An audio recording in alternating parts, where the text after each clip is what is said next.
နိုင်တုစရာမရှိသောမြတ်တာအမေရဲ့နှွေသောရင်ငွေနေကိုတားပြန်လာခွင့်ရခြင်းမီ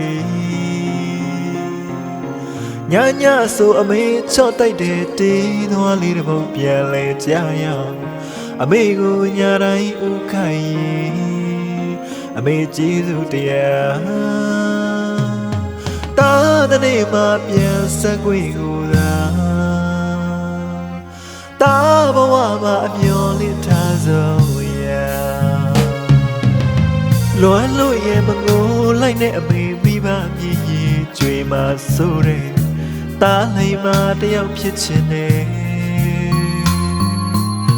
အမေရင်ကိုဆိုသွားခဲ့သူတားလဲတဲ့နေ့မှမပြောပါဘူးအမေ